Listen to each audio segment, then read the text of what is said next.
bom? Como prometido, boa noite a todos. Nós somos da comunidade Ateus em Curitiba. Estamos aqui fazendo a nossa primeira transmissão do nosso canal ao vivo, né, como nos moldes do Atheist Experience. Para quem não me conhece, meu nome é Manuel Rodeiro. Todo mundo me conhece também por Mene. E aqui ao meu lado está a Carol, também da comunidade Ateus em Curitiba. Tudo bom, Carol? Tudo. E aí, como é que está sendo participar desse primeiro programa?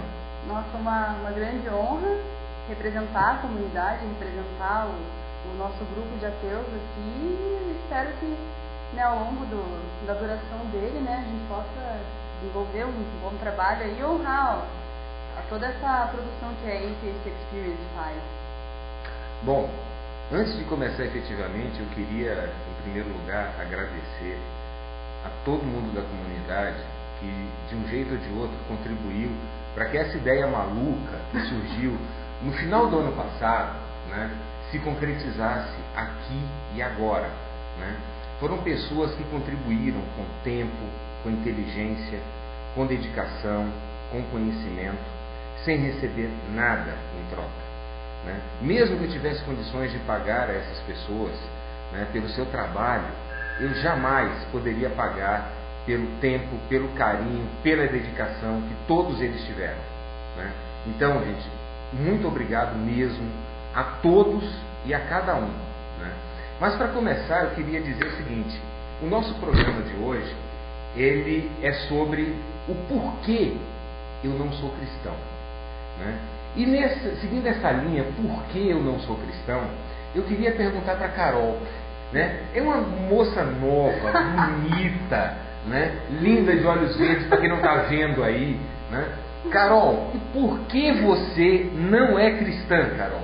Olha, eu não sei o que né, os meus atributos físicos têm a ver com a resposta dessa pergunta, mas fico até mais sem graça do que eu já sou, mas enfim, vamos começar fazendo uma retrospectiva histórica da minha vida pessoal. Aos 7 anos... Pela idade dela não deve ser muito longa, viu? Mas enfim, aos 7 anos, na primeira série, a professora, nos primeiros dias de aula, falou que Deus conhecia todos pelo nome. Eu, na minha santa inocência, perguntei a mim mesma, né? Mas como que ele sabe se ele nunca me perguntou? Né? Aí aos 8, mudei de colégio, fui para um colégio confessional, né? Não quero mencionar o nome. E na hora da oração, como eu não era muito ligada à igreja, todo mundo se levantou, fez uma oração super rápida, eu não me levantei, a professora de religião pegou e falou: como assim? Coisa de respeito a Deus? E falou, fez um terrorismo psicológico pra cima de mim, enfim, com 8 anos de idade. E eu olhei, não entendi nada, e como meus pais nunca falaram de religião, eu cheguei em casa, perguntei pra minha mãe se era errado rezar sentado, e ela disse: não sei, até onde eu sei não é. Eu falei, aparentemente é, né, pensei comigo. E aí fui reproduzindo, né, toda a prática religiosa sem reflexão e sem significação nenhuma, porque meus pais nunca me levaram à igreja. Aos 10 anos eu fiz catequese, sem ter tido muito contato com religião, e na catequese é aí que a coisa começou a mudar, porque a coisa passou toda a história, né, que baliza o cristianismo, passou a ser uma história muito mal contada. Todo milagre, 10 mandamentos, Antigo Testamento, Novo Testamento, tudo aquilo não fazia muito sentido para mim. E a partir daí eu passei a conhecer melhor a história da humanidade, né, a partir da 5ª, 6ª série. E aí conheci, né, Inquisição, Reforma, Contra-Reforma, História do Vaticano. E isso só me fez, né, gerar mais questionamentos a respeito da Igreja Católica e Cristã como um todo. E aos 13 anos eu conheci a primeira pessoa que se autodeclarava ateia, e eu pensei, poxa, pensando bem, né, nunca acreditei muito nisso, acho que, de fato, Deus para mim nunca foi uma coisa muito lógica, então eu passei a mim, aos 13 anos, me autodeclarar enquanto ateia. Bom, os canais estão abertos no Skype. Nosso Skype é Ateus em Curitiba. Quem quiser ligar, pode ficar à vontade. Pode ser também pelo telefone. O nosso código de área é 41 e o telefone é 3075-3098. Fiquem à vontade, podem ligar, sem problema nenhum. Enquanto isso, eu vou tentar aqui fazer uma ligação para uma pessoa especial que sempre nos acompanha.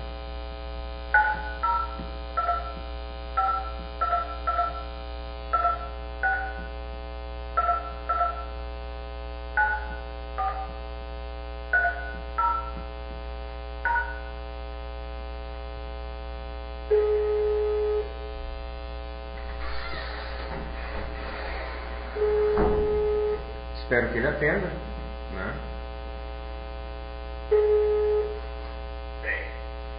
Por gentileza, eu gostaria de falar com o Paulo.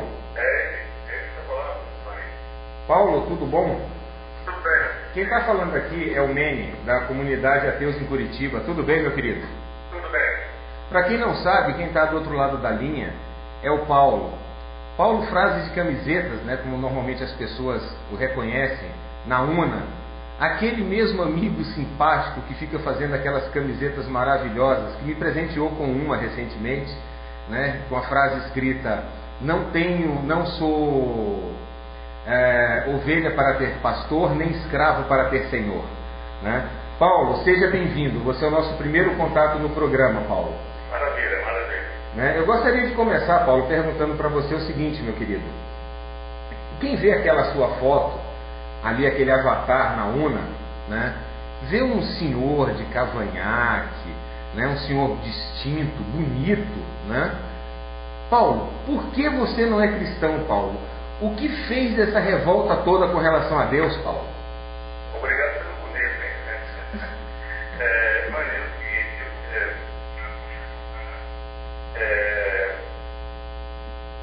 ser cristão teria que ser tolo, né? Seria preciso ter muita tolice.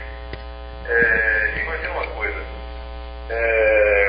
nossos índios, por exemplo, eles têm certas histórias, né? Historinhas que dizem que sempre a mulher, por exemplo, caminhou até uma árvore proibida, que era uma cabaça, né? Um coité, e tirou essa fruta proibida e acabou rachando essa fruta e de lá liberou a noite.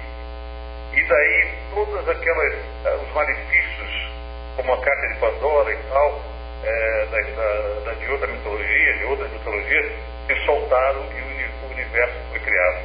Há alguma semelhança? Alguma coisa? Você percebe a semelhança com a história da Bíblia, por exemplo? Enfim, total. Uma coisa escrita antes da idade do bronze, antes da idade do ferro, onde não se tinha nem sequer escrita, nem alfabeto. Nossos índios também, há 500 anos, não tinham alfabeto, estavam em um estágio evolutivo mais ou menos o mesmo, criaram as mesmas historinhas para explicar o universo.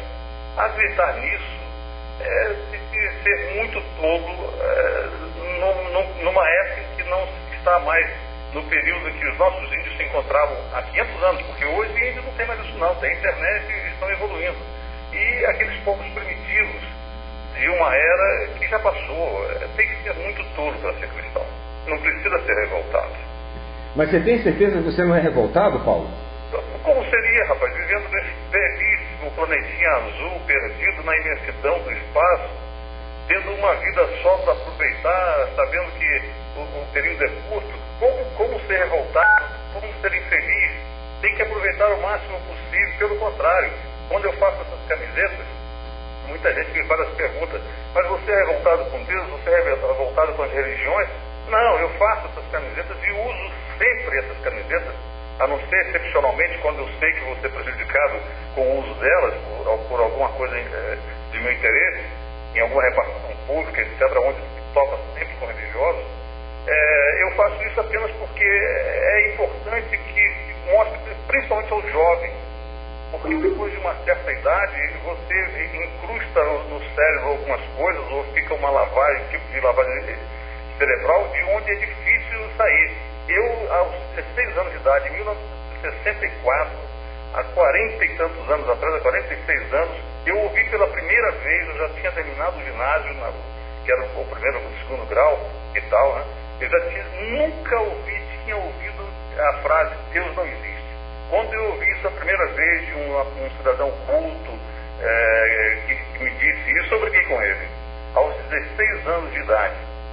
E então eu acho que é importantíssimo que se leve o alerta, que hoje chega por vários veículos, mas que apenas alguns 40 e poucos anos atrás não chegava de forma nenhuma, pelo menos no nível cultural em que eu me encontrava, no nível, apesar de que já naquela época lia muito, mas era uma coisa que não se dizia, não se falava. Então não é uma revolta, é simplesmente, principalmente, direcionando para a juventude esse alerta de que o absurdo, a tolice é muito grande e os malefícios enormes, para que eles, antes que essas ideias fiquem incrustadas, e as religiões sabem disso, depois dos 25 anos, talvez dos 30 eu não tivesse mais saído e fosse hoje realmente um belo cristão comendo papaote, essas bobagens, essas besteiras todas. Paulo, muito obrigado, meu querido. Obrigado a você, Emanuel. Belo seu trabalho, parabéns. Estamos inteiramente à disposição. Vamos levar para frente o movimento ateísta. E agora, daqui a alguns dias, já estou com a camiseta, já mandei fazer a camiseta e vou sortear uma camiseta lá no meu toque a respeito comemorativa do dia 12 de fevereiro, dia do orgulho ateu. Maravilha, então. Paulo, olha, mais uma vez, meu querido, muito obrigado e parabéns pelo seu trabalho que você está fazendo lá na UNA, cara. Excelente, fora de série. Muito obrigado a você também, fico orgulhoso por ter sido o primeiro entrevistado. Muito obrigado. Eu que agradeço, Paulo, eu agradeço muito por você ter aceitado o nosso convite. Com certeza. Obrigado, meu querido. Um abraço. Outro. Tchau, tchau. Tchau. Bom, agora nós temos na linha, né, uma outra pessoa que também é bem importante, né, uma pessoa que fala bastante em nome do ateísmo, em nome também do ceticismo, né, e que essa semana participou de uma manifestação em São Paulo, o 1023, né, com relação à desmistificação da homeopatia. O Kentaro Mori está conosco aqui pelo Skype. Tudo bom, Kentaro? Tudo bem, mano. Prazer estar aqui. Primeira vez, eu estou meio perdido, mas é um prazer estar aqui na Ateu em Curitiba. Kentaro, muito obrigado por você ter atendido o nosso chamado, né? Para quem não conhece, o Kentaro Mori é o produtor do Ceticismo Aberto, né? É um ufologista. Posso te chamar de ufologista sem te ofender, Kentaro? Pode ser. Posso? Pode. A ufologia, ela a priori é uma protociência, pode ser uma protociência, não é necessariamente uma pseudociência. Legal, meu querido. Mas, Kentaro, assim, eu vou lhe fazer a mesma pergunta que eu fiz para o Paulo. Sim. Kentaro, por que você não é cristão, Kentaro?